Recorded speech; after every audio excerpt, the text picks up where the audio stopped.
Ace of Base, The Sign, Mariah Carey Music Box, Smashing Pumpkins, Siamese Dream, and Radiohead, Pablo, Honey. These albums don't really have a lot in common, but we're going to review them together anyway. Bloop boop boo. Bloop doop doo. Bloop doop da boo.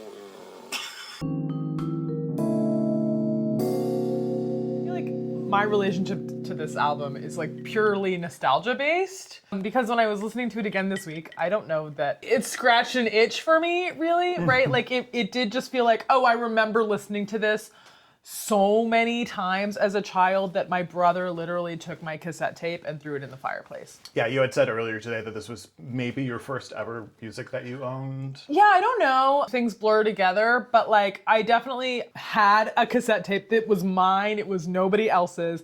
And I listened to it over and over and over and over again. And honestly, if I was my brother, I might have done the same thing. This is something that Molly and I keep on coming up with, things that we discover we share.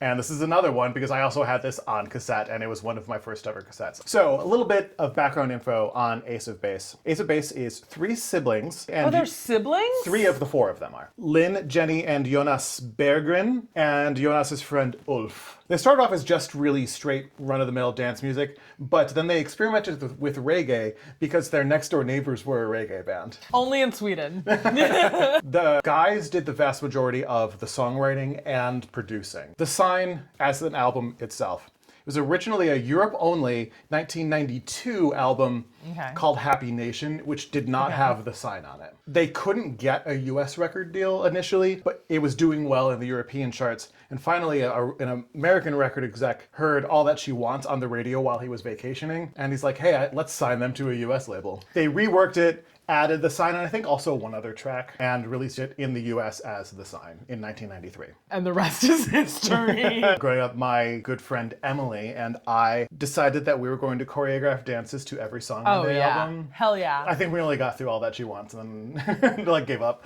and got bored Did of you it. do like a pregnant baby gesture? Yeah, and that's not. I think there was like this thing, and I was I was trying to tell her like that's not the kind of baby she's talking about. No, I always thought that was what she doesn't. I thought it was like I'm using men to impregnate myself. No, is that really not what the song is about? Another lover for the night is baby in that way, like a term it's of so endearment. much baby. more interesting in my world where she's like trying to find a man to impregnate her so that she can have the baby, and then I don't know, ... profit. Like I don't actually know what happens there, but it's Swedish music. You're not supposed to know. Molly and I agree that like the reggae sound of a lot of this album gets old fast. Yeah. And the songs that are not reggae, that are just plain old Eurotrash dance songs, tend to be better. They are the best songs. And it's so interesting because at the time, I would not have said that. Of course, admittedly, I was like 9. Yeah. I would have thought that The Sign, All That She Wants, and what was the other big hit?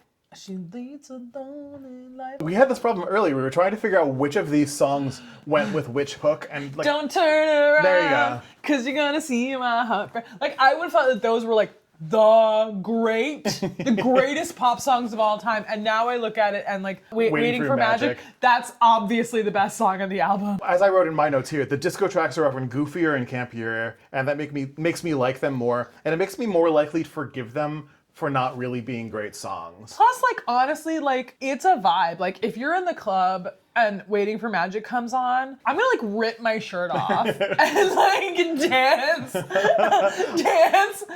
my face off. I'm gonna pretend I'm in that coffin. I'm gonna pretend I'm in that coffin. Let's just sort of skim through all of our scores for these. I gave All That You Want a 5, you gave it a 3. It's a silly, fun pop song. I don't have a problem with that in this case. If I'm judging the song on its merits, I don't think there's any there. But, like, you can't deny that, like, it swept the nation. And, like, everybody was obsessed with it for, like, 5 minutes. Okay, Happy Nation's an interesting one to talk about. I think it's a really fun song. I actually really don't like Happy Nation that much. It's easy to read this song as pro-Nazi. And oh, is this where the Nazi rumors come from? Well, no, Ulf was in the youth Nazi. Oh, okay. So he was... Ulf? You're dead to me. He was like disavowing it. The rest of it was like, yeah, I did this. It was stupid of me. Okay. I was swept up in something. Ulf, you're alive to me once again. But you're on thin ice, bro. Yeah, and so... We're watching you. The song Happy Nation, a lot of people read it as sounding kind of pro-Nazi. The man will die, but not his ideals and stuff like that. But they claim that it's especially anti-fascist. You could read that line that you just said. Yeah. The men will die, but not his ideals. Like, what ideals? Right. Right? Like, that can mean anything. That's like that conversation we had about Rage Against the Machine. You know, fuck you, I won't do what you tell me. Right? Like, that can mean anything to anybody. We know what it meant to the band because they're very explicit about their political ideology. Ace of Base, you're more enigmatic about your political ideology, aren't you? I think they're coming from a good place. Sweden. Now let's actually do the intro of the video. Hey, I'm Michael. I'm Molly. Hopefully you're enjoying so far our discussion of these 4 albums. Like if you like this video and watch on. Like if you like my new haircut. And your fly outfit. I look amazing. Usually when you're looking at the Wikipedia and they give you critical reviews of an album, they tell you whether it was contemporary or retrospective. Okay. This one, they don't make that distinction. So I'm assuming that there weren't too many retrospective reviews of this album. It kind of begs the sort of like nostalgia, right? I guess. Like, I'm sure on a 10th anniversary or a 20th anniversary, people were like, let's revisit like the Swedish band that like stole our hearts in 1993. But if you look at the reviews that are on Wikipedia, I'm assuming they're all contemporary. They average to about a 61%. Our scores gave this album a 75. And we're a little generous. That probably is because of a lot of nostalgia. Yeah. I gave it a 73. Molly gave it a 65. Our 3 scores together average out to a 71. So we're 10 points higher than the critics in this one. And nostalgia plays into it. We just all remember that moment. You could not escape the sign. That beat, that friggin' weird reggae beat was everywhere. Okay, so let's go a little bit more into some of these songs because I think the sign of the reggae songs holds up the best probably. Oh yeah. Because of things like that sudden, really bright bridge. That bridge is like, what did I say earlier? Like, this is the greatest bridge in pop and music history. That might be a little hyperbole. Maybe exaggerated a little bit. But like, Molly it honestly, exaggerating? No. Continue, sorry. That bridge hits hard. Yeah. Is my point. Like when it comes in, you're like, whoa, whoa. One of the non-single reggae forward songs, Wheel of Fortune, I think it's just fucking terrible. Call your dad, what is it? What you gonna tell your dad? What you gonna tell your dad? It's like a Wheel of Fortune. What you gonna tell your dad? What are you gonna tell your dad? What am I gonna tell my dad? Who knows? I'm now going into like the Jonas and Ulf spoken and sung moments that I think are really funny because there's one of them in that song. Oh yeah, that's the one who's, hey you, gonna make you move. Tastes like steel, like a stab from a knife. What does that mean? If you're a high school kid who's trying to be like edgy, right? And you're like writing your little songs on your computer in your room while your mom is trying to get you to come down for dinner, you're like, tastes like steel, like a stab from a knife. Yeah, that's hard. That's some hard ass shit. What else is another one? My Mind, which is the one that's sort of an acid dance one because it's just so repetitive the whole time. But that's the one where one of the women goes, everyone, everywhere, and then one of the guys goes, dance, or fade out. That feels like the most Euro trash to be like that. Everyone, everywhere, dance. It's like put me in a Berlin nightclub dressed in leather with, I don't know, some like Run Lola Run ass haircut. Right, it's like it's barely a step away from fetish gear that you're wearing out in public. I'm just gonna wear that. I'm gonna go to a Berlin dance club and I'm gonna be like, dance or fade out.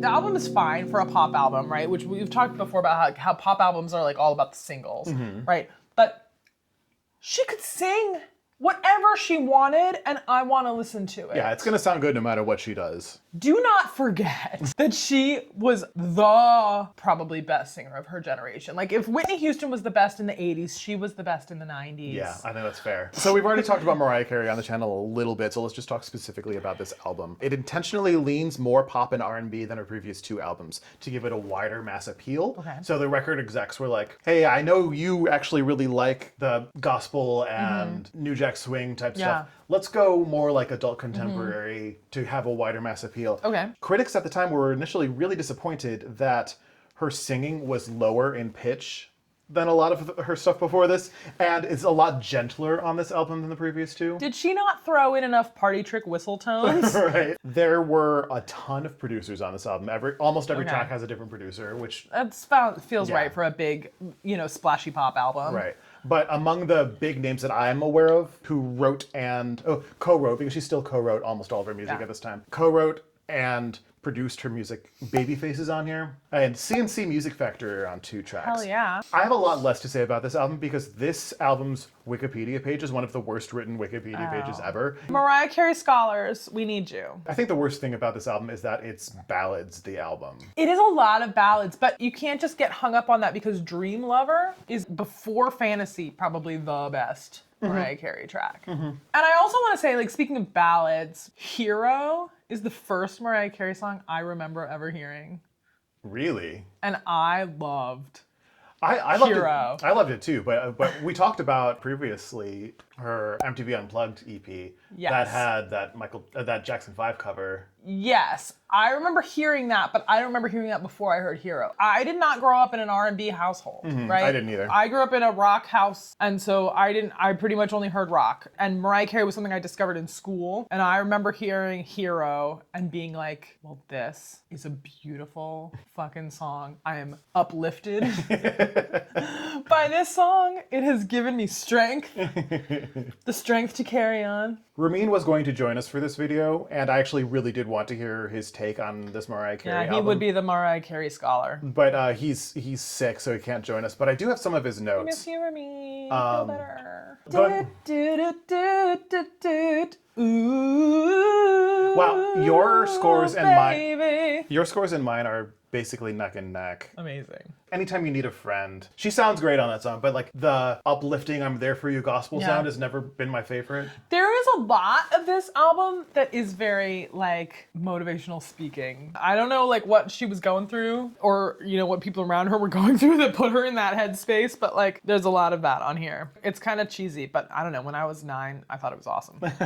Music Box doesn't need to be on the same album as Hero. A lot of these songs are kind of samey. The standouts are obviously Dream Lover and the like more housey sounding ones. Yeah, but I don't like the more housey sounding ones. I just like them because they're more housey sounding. I think Yeah. as house songs, they're not that good, but as Mariah Carey songs, they're pretty good.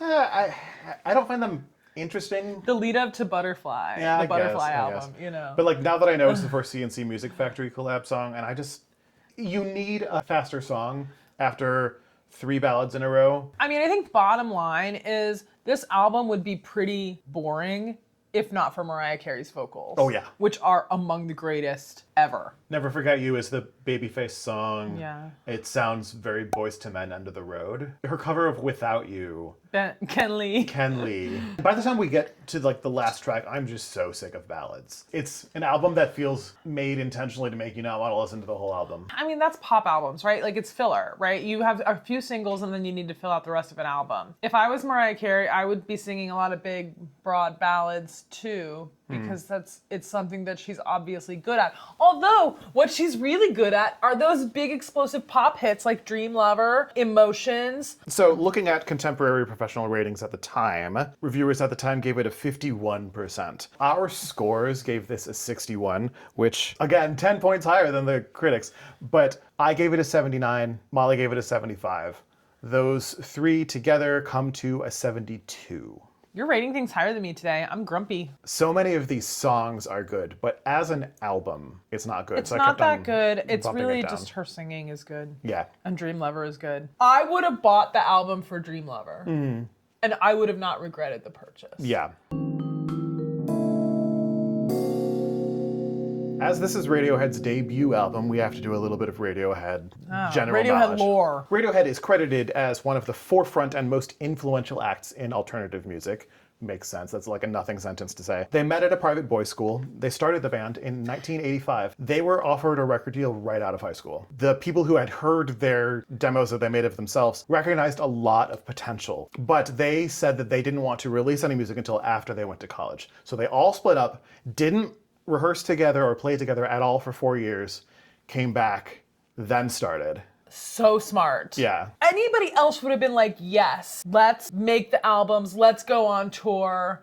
And burnt the candle out. And here is a band of 5 guys who have not had personnel changes and are still playing together. Yep. So that band consists of obviously Tom York on lead vocals, but also he plays some keyboards and guitars at some points. Johnny Greenwood on basically every instrument. Colin Greenwood, Johnny's brother, on bass. Ed O'Brien on guitar and backing vocals. Ed O'Brien is, I think, sort of like the unsung hero of Radiohead. We hear about Tom and Johnny all the time. I think Ed O'Brien's backing vocals are exceptional. And Philip Selway on drums. One of the podcasters I listened to said every band needs to have brothers. Unless they're... Nolan Liam Gallagher. Yeah, I'm sure everyone's at least heard of Radiohead. That's who these guys are. Their managers and label, EMI was their label, intentionally had American producers produce this album. Because at the time in the charts on English radio, they didn't like people on main labels playing alternative music.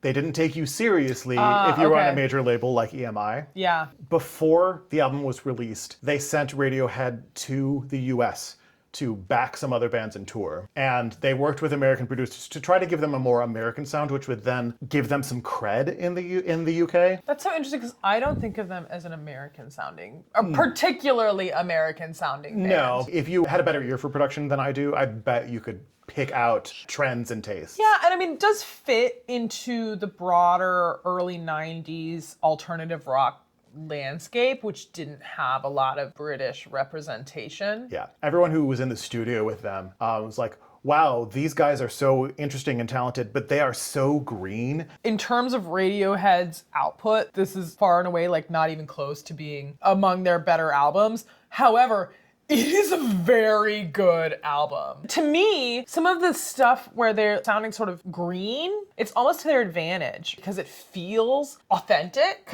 right? There's an air of authenticity to it, which I think carries through the rest of their discography, even as they continue to mature and get more artistically intricate. Well, I think they keep that sounding fresh and green because they're always experimenting. Yeah, yes. Pablo Honey did not do well in the UK initially. And in fact, Creep was blacklisted on UK radio because it was too depressing of a song. But then it blew up in, I think, Israel first, and then the US. Then it started to do well everywhere. I mean, I do think of it as kind of like incel core, right? Yeah. To me, it's a very relatable song about a guy who is interested in a girl and feels completely unworthy of her, right? And feels like there's no reason for her to ever even notice him. How many teenage boys have felt that way? And I think it's a good song, and I think it holds up the best of them. I think, if I remember reading this correctly, Radiohead thought of this as a B-side at first, and then the label's like, nah, this is your lead single. When you listen to this album, it so stands out as the radio hit. I'm gonna talk about this a little bit more when we get to the Smashing Pumpkins album. It's hard to listen to it with fresh ears, having heard this song like 100,000 times in the last 30 years, but it just stands on its own, that track. I'm saying that from the point of view of it's not even close to my favorite Radiohead song, and I think it is the Radiohead song for people that don't actually like Radiohead that much. You know, it's like the normie Radiohead song. It's sort of like the song for the people who get Radiohead and Coldplay mixed up. These bands are so different, and even I don't think Creep even sounds like a song that Coldplay could have It's really just made. the voice of the singer. Yeah. You can see that this is the song that has mass appeal compared to everything else on this album, which feels very alternative, grungy, college rock, college radio. In some cases, even high school garage band. Sure. Yeah. Even for the people who are Radiohead superfans and look down on songs like Creep, I don't think Radiohead could have had the budget to make the great art that they made after this had they not had the success of Creep. Radiohead had this hit single. This single that was just for decades has been sort of a song that everybody can shout, sing along to. Yeah. From that comes OK Computer and In Rainbows. It's also one of those songs, it's like, when you're at karaoke and someone attempts, it's like, okay, can you scream it? And how's your falsetto? Yeah. Because you need both. Yeah, oh, can we talk about the Tom York falsetto? Yeah, and we need to. It's like weird absence from this album. Yeah, it's there, but it's not there as much as we're used to. I mean, it's just so interesting because I listened to this album, and I'm obviously very familiar with Radiohead, and I knew this album, but not well. I probably listened to it a couple times a long time ago. My favorite album by Radiohead is OK Computer. Your favorite, I think, is In Rainbows. And I think those are the sort of caviar, right, of Radiohead albums. Most people, when they think of Radiohead, they think of those two albums. And you listen to this album, and a lot of it doesn't sound anything like that. To me, in the most stark way, it's like Tom York's voice. It doesn't sound like that high, ethereal Tom York voice that you're so used to hearing on, say, Karma Police. There's a lot to appreciate in this album. I don't think every song holds up, but how could it for a band like this? Looking at our differences in scores, how do you? We gave a 4 altogether because I gave it a 1 and Molly gave it a 3. Critics at the time called the song grunge, and I guess in the production it sounds kind of grunge. And this is the one that Tom is like trying to get into that singing style, and it doesn't suit him really. I think that it doesn't sound like Tom's trying to be grunge. I think it sounds like he's trying to be in a hair band. Oh, that's interesting that you say hair band, because I don't think Tom York would have ever said he wanted to be in a hair band. Oh, no, certainly Although, not. I do think it sounds like he's trying to be a rock god, maybe. Yeah, it feels try-hard. We agreed that some of the strongest songs on the album are Ripcord, right? Ripcord's a great song. And that feels like you can hear where Radiohead is going in that song. I feel the same way, and I gave it a higher score than you did about Prove Yourself and Lurgy, right? You gave a very low score to Lurgy, but that to me sounds like you can hear where Radiohead is headed. Yeah, I wrote in my notes for Lurgy, it sounds like Creep Part 2, the major key one. Yeah, okay, that's hilarious. It's just fine to me. It doesn't stick out, and there are things on this album, even songs that I don't think are great, that still have something interesting to them. Yeah. There's not as much interesting to me about Lurgy. I think my favorite song on this album is Anyone Can Play Guitar, which you also did not rate as highly as I did. When that bright, melodic hook comes in, it goes so hard for me. One of the things that I think is great about this song is in the verses, that guitar solo sounds like a Poser guitar solo, and I think it's supposed to, because the song is about posers, basically. And I love the way Tom sings, "Grow my hair, I am Jim Morrison." What really holds the song back from being a higher score for me is that the verse and chorus don't mesh super well together. It's a jump cut that doesn't feel like an earned jump cut to me. Yeah, Ripcord, I think it's the second best song on the album. It's kind of an arena rocker.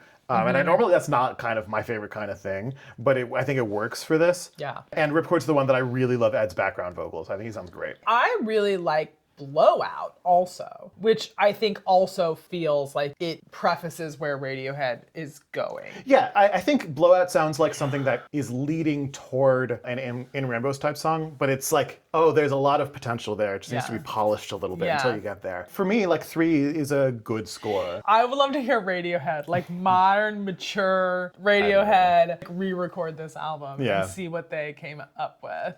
That could be interesting. It could be super interesting, or it could be like, why are we doing this? Professional critics at the time gave the album an average score of 72%. Okay. Retrospective reviews gave it a 59%. If you took this album standalone, it's a pretty good album. But when you stack it up against Radiohead's discography, it pales in comparison. Okay, so let's look at our scores then. Our points gave it a 71, pretty much with the contemporary critics. I gave it a 73 out of 100. Molly gave it a 90. I don't know, I thought it was really good. I was pleasantly surprised by this album that I have dismissed as Radiohead's shitty album, and then I went back and seriously listened to it, and I was like, oh, this is very good. I don't think it's bad. I think 73 is a decent score. The way we have this channel set up, we're intentionally scoring things based on what's happening around it chronologically, what is happening at the same time and what happened before it. I looked through the scores that I gave other albums, and I thought, this is a 73 because these are 72s and these are 74s. So altogether, this averages out to a 78%. Last one, let's talk about Smashing Pumpkins' Siamese Dream. Oh man, what a great fucking album. It's real good. In a decade of great hard rock albums, this is a standout great hard rock album. Yeah. I think most people might say that the best hard rock album of the early 90s, if not the entire 90s, is Nirvana's Nevermind. And this album is really giving it competition. We'll get into it, but I think this album is unbalanced. I think the first half is significantly stronger than the back half. If the whole album were as strong as the first half, I would say that this is basically another Nevermind. But part of the reason that there is so much probleming the creation of this album is everyone was referring to Smashing Pumpkins as Nirvana again, like the second coming of Nirvana. I can see why they would have said that. This is an album that I listened to, I had heard before, but it was sort of not in the foreground. It was kind of in the background. It was not a focal point for me. I obviously knew the singles, and I think listening to this with a focused ear this week, it creates this sound landscape, this thick, heavy sound landscape. And then the single tracks, they just sort of emerge from that in a way that is so exciting to me. I don't know that if I didn't already have familiarity with those tracks as singles, that they would have come out of that texture in the same way to me. But I think they would have. I think so too. I mean, when Today comes on and you hear that all-time iconic guitar riff, you hear that and you're like, stop everything. What is happening right now? Yeah. And it is the kind of song that makes me go, I want to hear that for the first time again. Yeah. Do you know what I mean? As I was hinting to Molly earlier, there's a lot of lore to this album, Oh God. so let's get into it. The heavy Smashing Pumpkins lore. This is their second album. After their first album, Gish, which was also pretty well received by critics, they toured for over a year. And this is the first time this band has ever really toured that much. They left the tour being completely exhausted. Most importantly, for the creation of Siamese Dream, Billy Corgan had a bad case of writer's block. He really struggled to write the songs on this album. Also issues around this, Darcy, the bassist, and James, the guitarist, who had been a couple and they broke up, but they were still in the band together. And the drummer, Jimmy, had a really bad heroin addiction. This album was produced by Billy Corgan and Butch Vig, who produced Nevermind. Also produced their previous album, Gish, also produced Sonic Youth's Dirty, and would later become one of the members of the band Garbage. During this recording process, apparently Billy was a nightmare to work with. Raise your hand if you're surprised. Yeah, no one's raising their hand. He was such a perfectionist with this. And Butch was like with him. This album took way longer to record and produce than anyone expected. They were in the studio for way longer than they had originally rented the studio for. Darcy and James were so annoyed at Billy being such a perfectionist with them that actually most of this album has Billy on all the instruments. Maybe not most, but like a good half of this album, except for the drums. But that's crazy for an album that feels as jammy as this does. I think the jammier songs do have the band actually playing. But so Jimmy actually did play the drums on every track. When they could find him, he would disappear for days on end. And that's part of why this album was recorded in, I think, North Carolina, because he was away from his drug network then, but he was still able to find it. He still disappeared on benders. Yeah, man, that sucks. It seems like it was a pretty rough time for everybody. There are so many guitars on this album. I think one of the tracks, Vig says that there are 50 guitars. That's what creates that thick texture. And everything about the production of this album is so meticulous. I think that's what makes it so exciting to listen to. It's clear that it's like the work of an auteur, you know? Like Totally. This is a very single-minded album. This is just Billy Corgan. I think one track has James listed as a co-writer, probably because he did a guitar solo that he improvised on it. That's my guess. I don't know that for sure. Everything sounds like it's directly from Billy's diary. Yeah, I mean, I feel like that tracks with what I know about Billy Corgan as being sort of a control freak and a perfectionist and I don't know, maybe having some fascist tendencies. Also, this came from a really dark emotional place for him. He had just broken up with somebody that he thought he was going to be with forever. They eventually got back together and got married. Okay. But and then she left him again. Because of all of the stress from the end of the Gish tour and through the beginning of production, Billy was really depressed and suicidal for a lot of the writing of this album, and that comes through in a lot of the songs. They sound like suicidal songs. Because of how long the production took, and even the mixing took longer than it should have. The mixer took a while with it. This album was $250,000 over budget. Okay, so let's go into some songs. Well, first of all, the opening track is one of the iconic album openers of 90s grunge. One of the things that I think is so interesting about so many of the songs on this album is that they have so many hooks in the guitars. The guitar parts are just full of hooks. with a newly calibrated SD card, we can talk a little bit more about Cherub Rock. And I just wanted to compare it briefly to clapping music. So we were talking about Cherub Rock in the opening and the many, many, many hooks in this album. It comes in and then it's just explosive. Which isn't to say that that was anything new at the time. Like, there was a lot of loud hard rock. Like, it's good loud hard rock. Yeah, I think it's interesting that it goes to a harder song after that. Quiet is even harder. Yeah. This is the first of the guitar solos on the album that I think is a little bit gratuitous. This one doesn't bother me that much because I'm still giving the song a 4 out of 5 overall. The guitar solo starts to get a little gratuitous. It gets worse later in the album. You can really hear the perfectionism, and I like how at the end of the song it switches to some measures being 3 beats instead of 4, and it like starts interpolating them in an interesting way. I'm ready to get to today. Because that's another incredible hook right off the top. It is one of the most identifiable guitar licks of the 90s, of rock and roll ever. Yeah. And what I love is that solo guitar dee dee dee dee dee dee dee, that then just like the slam on the distortion pedal. Yeah. Ba-da-da-da-da. It hits so good. Yeah. Every single time you hear it, you're like, yeah. I talked a little bit about like the thick texture of this album. You said something about 50 guitars layered up in some places. Yeah. And something that is really interesting to me is the way that Billy Corgan's voice fits into that mix.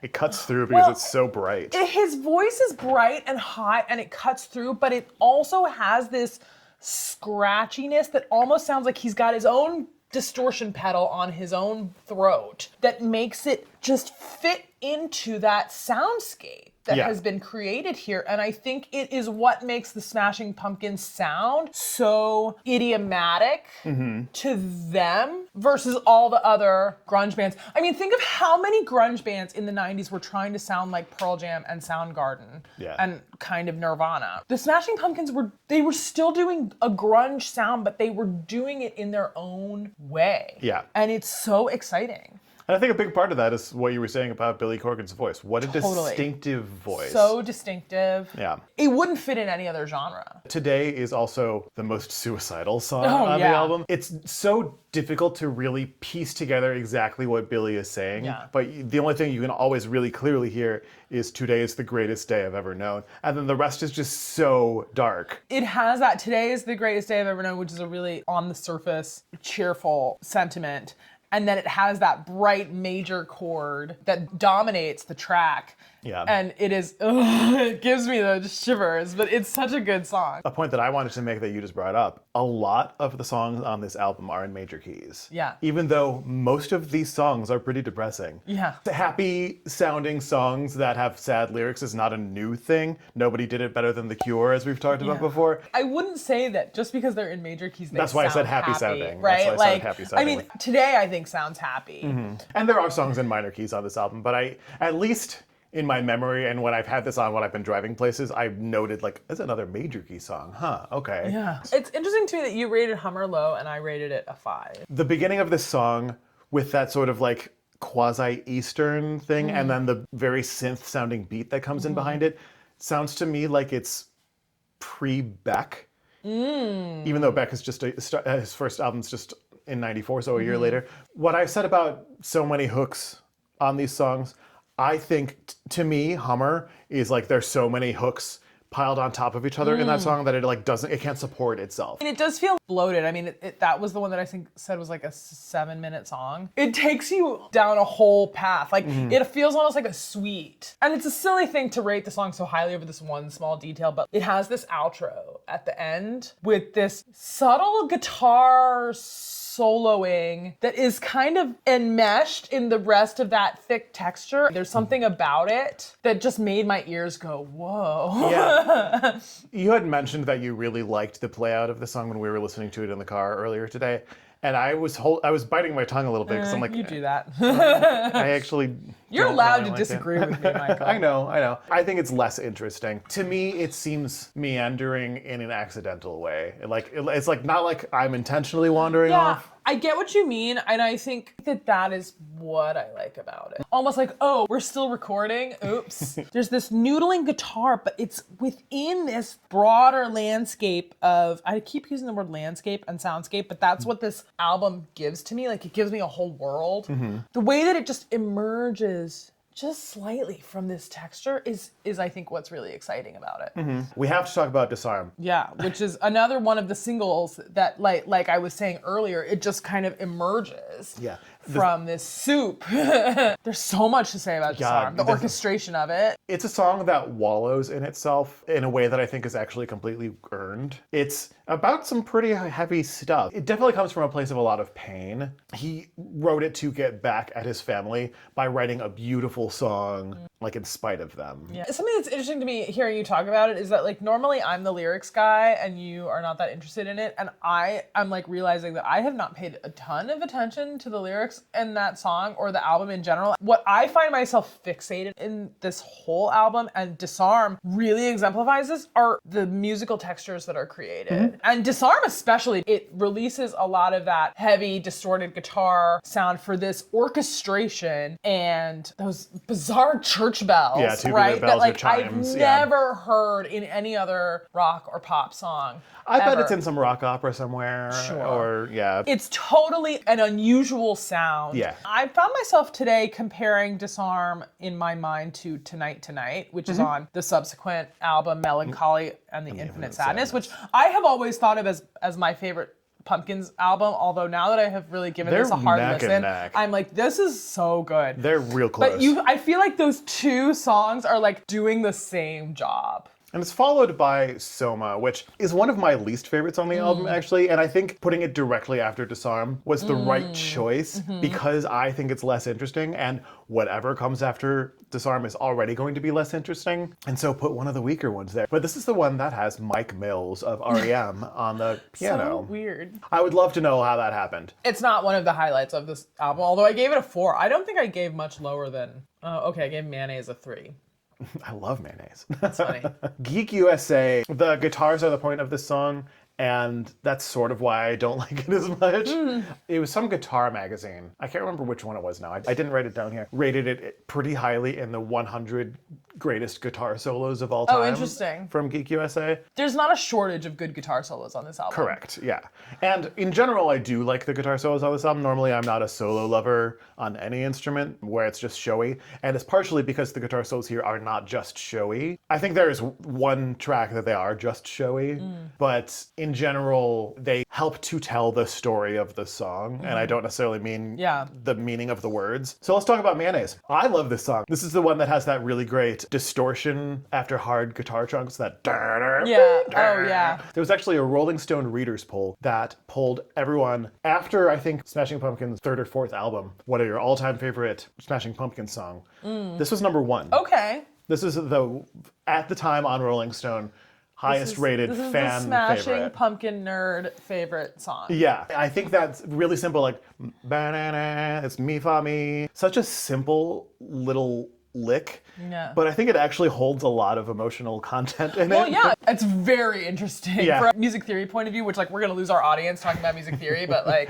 Not my audience. okay. The really heavy parts of the choruses where it goes and that distortion, it's a dyad each time, and it's not exactly precise where that's happening, but they're about in the same place. So it's like he was trying to get that feedback to give him Oh my God. one of those two notes. That is so, when you talk about like what you were talking about earlier with like the control freakness and like how long it took to record this album, it's shit like that, right? Space Boy doesn't do anything for me. I know you really like that one. Yeah, I like it. When it first pops and then that synth strings come in and they just, again, it's the texture for me. Yeah. There's just something about the paintbrushes that are being painted with across this album, and this song is, I think, a really good example of like, it's like, okay, now we're gonna grab a different paintbrush and a different color and do this. Yeah, and this doesn't really factor into how I feel about Space Boy, but this is one of those songs that if you like read into it a little bit, you can see that Billy Corgan is such an asshole. It's about his brother who has some sort of handicap. Even interviews around the time when it wasn't clear how much of an asshole he was. He was saying things like, there's so much that my brother can't do, and people treat him differently because of his handicap. And I feel like I'm sort of that way too. How could I make this about me? We haven't really talked a lot about like how problematic Billy Corgan is. Yeah, he wasn't as bad yet. We haven't really talked about him being sort of a problematic fame. Oh, here's the hints of like where this is headed. Yeah. So there was a 2011 reissue of this album with all new liner notes by Billy. Oh. And the things he writes in these 2011 God. liner notes Oh my God. are so self-aggrandizing. He's a bit of a narcissist. Oh, he's incredibly narcissistic. Let's go on to Silverfuck. Yeah. This is my least favorite on the album. To me, it's just kind of a bloated jam. I wrote gratuitous masturbatory. Yeah, that tracks. I still rated it fairly highly. In the similar way to the way I was when we were talking about the Pearl Jam album, it's like, yeah, it is gratuitous and masturbatory and it is overly long, and this album is already feeling long when you get to this point. But like, yeah, we'll take another one. You know, keep going. Keep noodling on your guitars. But I think from Spaceboy to the end of the album is why I don't think that this is quite at the level of Nevermind. No, I do feel like when you get to this point in the album, you're starting to be ready for it to be over. Yeah. Sweet Sweet is a little bit of a comeback. It's like a little bit of extra energy. When this one starts, it sounds like an old hymn. I think that's something interesting about this song that made me perk up a little bit when it got to this part. But after that, I think it's just fine. Luna may be about Courtney Love. Girl, who doesn't have a song about Courtney fucking Love on their grunge album in the 90s? There are not even grunge. So many styles of music. Anyone who met Courtney had to write a song about her. Contemporary professional reviews give, from what I could see, an average of about 82% for this album. The Metacritic aggregate of retrospective reviews on this album is a 96. Okay, so people talking about it after the fact. Like it more. Our scores gave it a 79. I gave it an 81. Molly gave it a 95. Wow, that's so interesting because you spoke so highly of it and you gave it a lower score than I did. Yeah, because what I was saying, the end of the album is just such a downer for me. You could cut a third of this album out and then I would like it a lot more. Yeah, I just feel like I put this album on this week to listen to it and I was just totally wowed by it. Because I think the Billy Corgan assholery has sort of overshadowed the Smashing Pumpkins music a little bit. And I have also always been a Melancholy and the Infinite Sadness girly, right? Tonight and 1979, like, vie for my favorite Smashing Pumpkins songs, right? But like listening to this album, I was like, fuck, man, this is so good. There's a lot of really good stuff on this album. If the album from Spaceboy on were not on it, I would be giving this a 95 probably too. The first half of the album, Cherub Rock, Today, Disarm, Hummer, Soma, Geek USA, like all of that, that is a strong ass lineup. Yeah, it is. Fucking Smashing Pumpkins, man. Who knew? Yeah, a lot of people. Apparently. So the 4 albums that we reviewed today, here is where they fit in the lineup of other albums that we've reviewed around them. As a reminder, this is several people's opinions on all these songs. If you want to get mad at us for rating something higher or lower than you think it should be, you might have to get mad at 2 or 3 of us, depending on the album. So it is the way it is. Also, the way that the formula works, these scores all tend to sit a little low. That's just the way this works. So take that all with a grain of salt. Yeah, I'm always shocked at how low stuff comes out. I'm like, wait a second, I liked that album. Why is it only 75? Yeah. Here's where we come to the tricky part of this video. How do we make a through line through these 4 albums? I don't think we have to. Okay, probably not. So we're just calling it a grab bag? Well, like, here's 4 albums. Yeah. Look at us, we listen to lots of different kinds of music. We're eclectic. And as we've said several times in other videos, music is good, you should listen to music. That should be about it for tonight. Up here is a video that Molly and I did together about what we called the music production sausage factory of other albums from 1993 and what the system did to them and how they reacted to it. Down here is a playlist of other music reviews. Check those out if you're interested. Give this video a like if you liked it. Give it a pity like even if you didn't like it. Doesn't hurt, doesn't cost a thing. Your love don't cost a thing. I'm getting you a teleprompter. Yeah, and subscribe and all that other stuff we're supposed to say. Now we're done. Maintain your groovy selves. Pablo.